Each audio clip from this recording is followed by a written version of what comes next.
No one noticed the ship at first. It didn't streak across the sky like a meteor or make some cinematic entrance. It just appeared, stationary in low orbit, casting a long shadow over the Indian Ocean. A single silver monolith with no visible propulsion or markings, perfectly still despite Earth's rotation. The media spun out of control in minutes. Some claimed it was a relic. Others called it divine. Religious factions called for repentance. Conspiracy theorists screamed, "Project Blue Beam!" Meanwhile, Earth's United Directorate scrambled for answers. Radar couldn't scan it. Satellites couldn't penetrate it. Then it transmitted one message across every major frequency. "We come in peace. We offer protection." Commander Aisha Ren, standing in the command bridge of the ED Orbital Operations Center, narrowed her eyes at the blinking translation on her screen. "Protection from what?" she murmured. Her second-in-command, Lieutenant Hall, hovered nearby. "Should I scramble the intercept drones?" Aisha shook her head. "No sudden movements. If they wanted to attack, we'd already be dust." She turned to the comms officer. "Send diplomatic contact protocols. Full Tier 1 engagement. Let's see if they like paperwork." It took exactly 13 minutes for the alien ship to respond again. This time, with an invitation. They called themselves the Varn Dominion, and their emissary arrived on Earth not with a fleet, but in a single vessel that landed smoothly at Geneva's skyport. The ramp hissed open. Praetor Zarnav descended alone. He was tall, too tall, just over 7 feet, his armor like layered obsidian glass. Skin gray-blue, eyes almost clear, no visible weapon. He moved with precision, as if choreographed. "Humans of Earth," he began in an unnervingly smooth voice. "We extend our protection in this time of galactic uncertainty. A silent tide approaches the edge of known space. Worlds have fallen. We offer you peace, safety, guidance." Applause broke out from the assembled crowd of diplomats, tech giants, and news anchors. Aisha didn't clap. She stood at the edge of the platform, arms crossed, studying him like a forensic case. Later that evening, she stood inside the glass-walled debrief chamber of Space Command's Geneva office, surrounded by world leaders and military advisors. "He's not lying," President Mbeki said, sipping tea. "But he's not telling the truth either." Aisha nodded. "It's the vagueness that bothers me. A tide approaches? From where? How do they know? Why us? Why now?" General Adaba spoke up. "Earth's made it clear, we want peace. We've disarmed most of our orbital weapons. That ship could vaporize cities." "Which means," Aisha countered, "they didn't come for war. They came for something else." "What do you suggest we do?" Becky asked. "Talk," Aisha replied. "But not like rookies." The private meeting took place aboard the Altoran Herald, a ship so pristine it felt unnatural. No seams, no controls visible, just light and air and a hum so low it registered more in her bones than ears. Zarnav waited inside a circular chamber, his back to a flowing wall of starlight. "Commander Ren," he said smoothly, "I've heard of your reputation. Unflinching.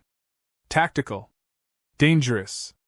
I'm not here to impress you," Aisha replied, sitting down across from him. He didn't blink. "Your planet is unprepared for what lurks beyond your fringe systems. The galaxies fracture. Empires fall. We've seen this pattern before. Earth is young but valuable. The Varn Dominion offers to shield it." "From who?" she asked flatly. He paused. "Those who do not announce themselves." She leaned forward. "So ghosts." His smile was thin. "Would you prefer they arrive first?" Aisha didn't smile back. "Earth has survived extinction more than once, by its own hand mostly. We're not in the market for guardians. We're interested in truth. Let's start with this. What does your protection cost?" "No cost," he said with rehearsed warmth. "Only cooperation. Technological enhancement. Resource integration. Observation satellites to monitor outer threat vectors." Shared governance structures to align planetary readiness. Shared governance, she repeated. Ah. Colonialism, but with better branding.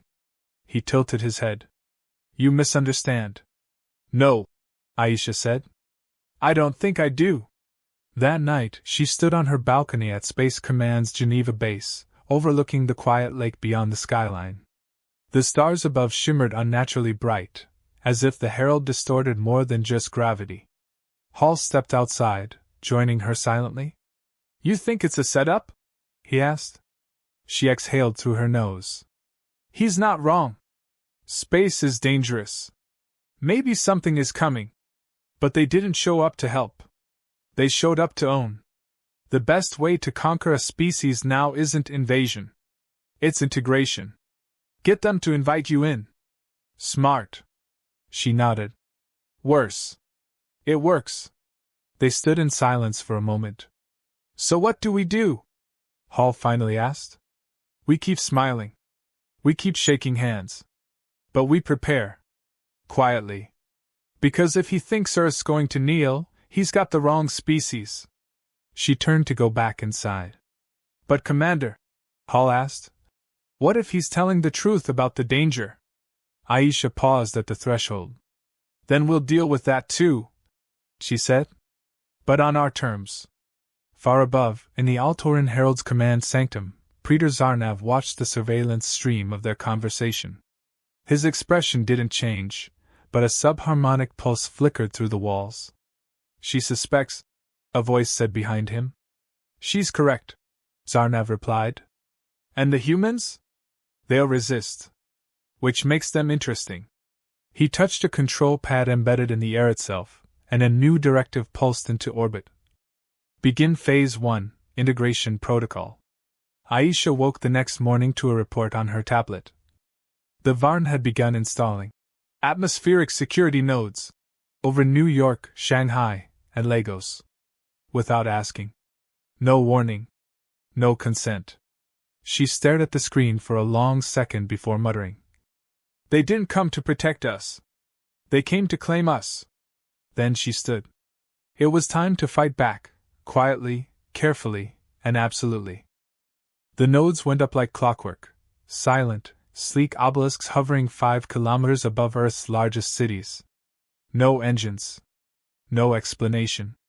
Just shimmering shields of plasma-hued energy encasing them like digital halos. Officially, the Varn called them atmospheric stabilization monitors. Unofficially, Commander Aisha Ren called them Elish. She stood inside YD's Cyber Intel Subsection 7, buried beneath the Alps, where the walls pulsed with light from quantum processors. It smelled of metal, ozone, and anxiety. A dozen analysts whispered behind glowing screens. No one made eye contact. Status? She asked. A tall man in a battered hoodie looked up from a tangle of code. We breached Node Sigma's lower encryption layer last night. Aisha leaned over his shoulder. And? He flicked his fingers. On screen, a document unfurled. Lines of Varn syntax, translated in real time, crawled across the display. Phase Protocol, Civil Harmonization Cycle. Subsection 4A, Behavioral Mapping. Directive, Prepare Psychological Compliance Profiles, Hominid Class 9. Aisha's jaw tightened. They're profiling us? More than that, the tech murmured. They're feeding real-time behavioral data into predictive subroutines. Emotions. Conflict tendencies. Social hierarchies. They're not watching for threats from space. They're assessing us like livestock. Aisha didn't reply. She didn't need to. Her silence spread like frost. An hour later, she was back in Geneva, across from President Mbeki and General Adaba in the ED Situation Room. They've done this before, Aisha said, projecting a hologram of 4 alien systems. Each one showed the same pattern. Varn Contact Protection offer node installations full governance takeover in under a decade. Civil harmonization, she said, circling the term. It's a euphemism. They pacify civilizations by rewriting their decision-making structures through influence and dependency. The president frowned. Why haven't we heard about this from the Galactic Council? General Adaba answered. The Varn aren't part of the Council. They operate through unilateral treaties. Quiet assimilation. Low-profile control. Aisha cut in. They offer help just before destabilization occurs. But the destabilization never comes. No confirmed enemy. No actual attack. It's all shadow games. Then what is the threat? Becky asked. Aisha met his gaze. There isn't one. Or worse, they are the threat. She requested a second meeting with Pretor Zarnav. This time, it was on neutral ground, UD's orbital station PAX-4, in full diplomatic mode. No weapons. No surveillance interference. Just words. Zarnav entered the chamber as if he owned the air around him. Commander Ren, he said with a nod, have you reconsidered our offer? Many of your leaders have expressed support. I'm not one of them, she replied. Let's stop circling. Tell me what the nodes are actually doing.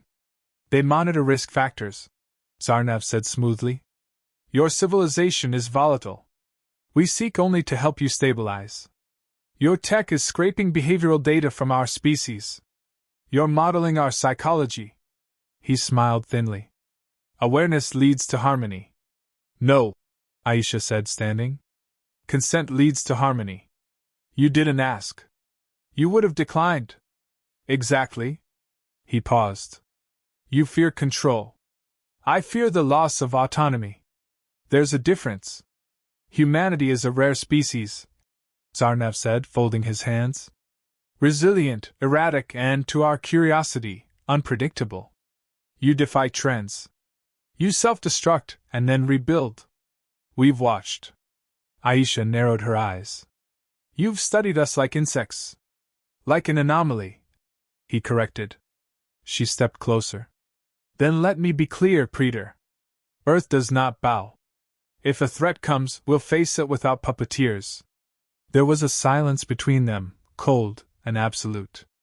Then he asked quietly, do you think your people would prefer freedom over safety? Always, she said. Then I pity them. That night, Aisha's team initiated Protocol Veilfire, a clandestine global effort to isolate, track, and disable the Varn nodes without triggering retaliation. Engineers, hackers, diplomats, everyone mobilized. Nothing on public record. No grand announcements. Earth didn't blink. It adapted. Meanwhile, UD's cyber division broke through another encryption level, this time, into a data archive. Inside, dozens of case files from other planets. Videos. Psychological response maps. Rebellion statistics. Indoctrination success rates. But one entry stopped everything. Target species, Hominid Class 9 Earth. Status, projected outcome, unstable. Directive, initiate long-term subjugation model. Aisha stared at the last line. Avoid direct confrontation. Use fear of external threat as primary leverage. Final assimilation by year 18 projected. She leaned back in her chair. 18 years, she said aloud. They think they'll own us by then. Hall was behind her. They're patient. They've made a mistake, she replied. What's that? They think we're predictable. 3 days later, Aisha held a classified council with representatives from Mars, Luna, and Europa. She didn't sugarcoat anything. Not the data, not the timeline, not the implications.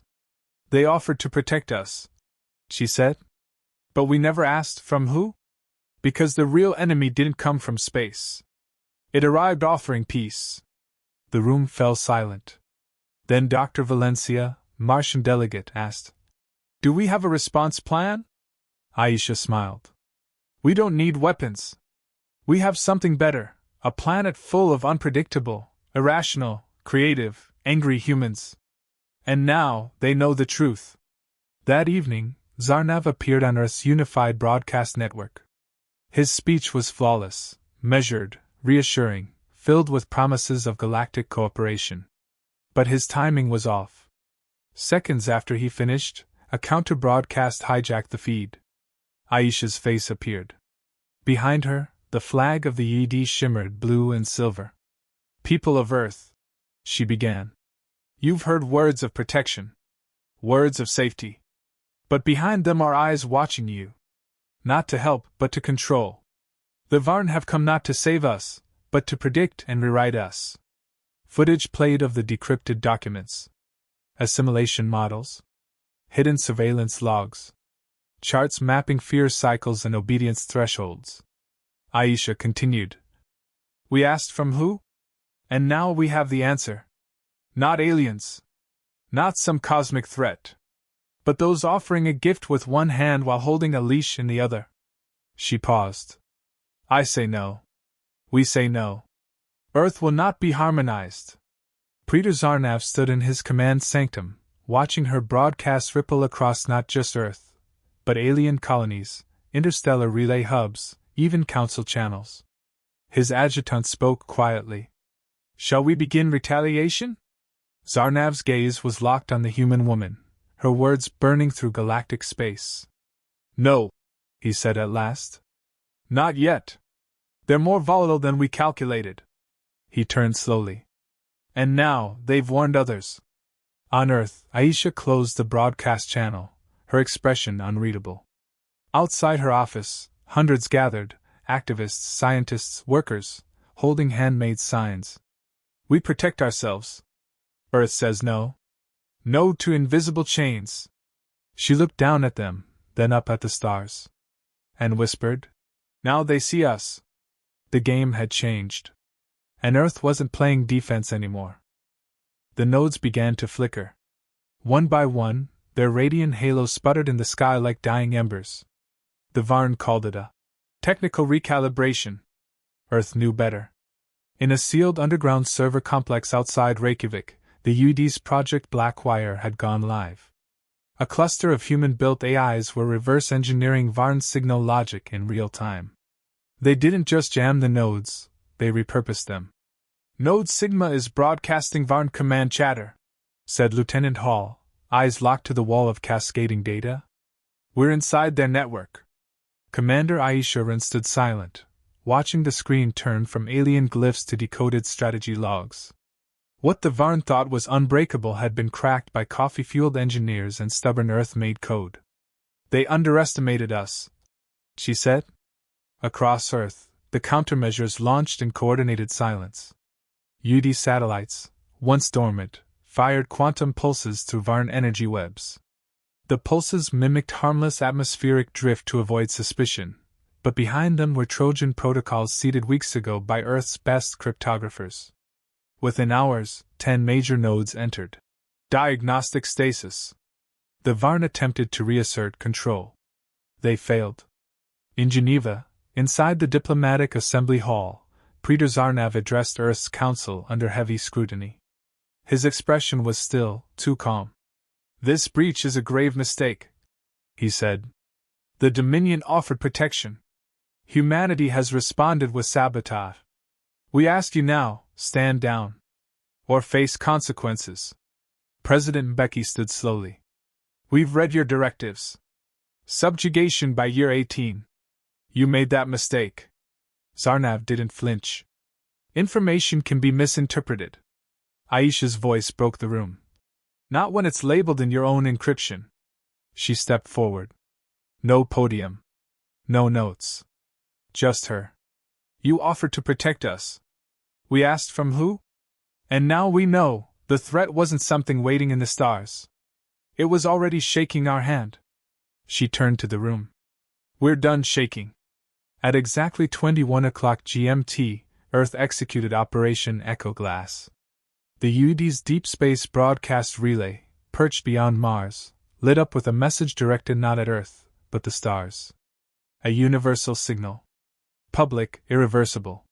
It included Aisha's recorded testimony, full decryption logs of Varn subjugation models, testimonies from former Varn-absorbed planets, real-time tracking of Varn surveillance networks. In less than 3 hours, a dozen interstellar outposts, previously silent, responded with messages of solidarity, data dumps, and something Earth didn't expect: resistance coordination codes. Aboard the Altoran Herald, the bridge pulsed red. Broadcast has reached the Iredes Council, Corin Enclave, and Radari Sphere, reported a Varn officer. We're losing narrative control. Zarnav stood at the helm, watching the tactical map collapse in on itself. Recall all outreach missions, he said quietly. Begin withdrawal protocols. But Earth hasn't formally rejected the treaty, the officer said. Zarnav's eyes narrowed. They didn't need to. Meanwhile, back on Earth, Aisha stood inside Command Deck 9, observing the synchronized node shutdown cascading like dominoes across the holographic globe. One final node, Node Omega, remained active above Tokyo. Bring it down, she said. We can't, said a technician. They've locked it manually. Final node is Varn-controlled only. Hall glanced at her. What now? Aisha moved to the comms panel. Open channel to the Herald, she said. The technician hesitated. Ma'am, that might provoke. Do it. The screen came alive with Zarnav's face, half-shadowed. You've played your part well, he said coldly. Earth will suffer for its arrogance. No, Aisha replied calmly. We just chose not to kneel. He leaned forward.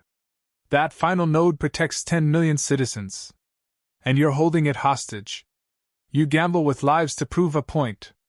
No, she said. We built something just for this. She tapped her wrist pad.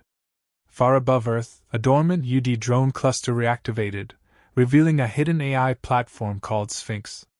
Developed in absolute secrecy, it was Earth's ACE, a protocol designed to emulate and override Varn language structures on a sub-quantum level. With one pulse, Sphinx hijacked Node Omega's command lattice. The node blinked, flickered, then fell silent. On the Herald, Zarnav's display dimmed. The system map vanished. Every node showed, offline. He turned to his aide. Begin withdrawal. Burn all shadow archives. Wipe the behavioral profiles. No data leaves Earth. Yes, Preetor. But the damage was done. 3 days later, Aisha addressed the planet. She stood in front of the new Earth Interstellar Communications Array, sunlight catching the lines on her face. She looked tired but undefeated. To the people of Earth, she said, and to any species listening across the stars. This week, we refused assimilation dressed as assistance. We refused safety offered by those who created the danger. And we proved something more important than strength. She paused. We proved that being underestimated is our greatest advantage. Footage followed, peaceful protests, engineers cheering, Martian miners waving Earth flags. Every continent. Every colony. Unity, not because of fear, but in defiance of it. Later, as dusk settled over Geneva, Aisha stood alone by the lake. No guards. No fanfare. Just silence. Hall approached. Council approved full disengagement with the Varn. We're building an alliance with the Radari. First contact teams are standing by. She nodded. Good. He hesitated. So, what now? Aisha glanced at the stars, eyes unreadable. Now we build. Quietly. Cautiously. They'll try again. Maybe someone else will. And when they do? She smirked. Let them come. He smiled. They really didn't know what they were getting into, did they? No, she said. They thought we were afraid. Far beyond the solar system, a council transmission pinged every Dominion node still listening.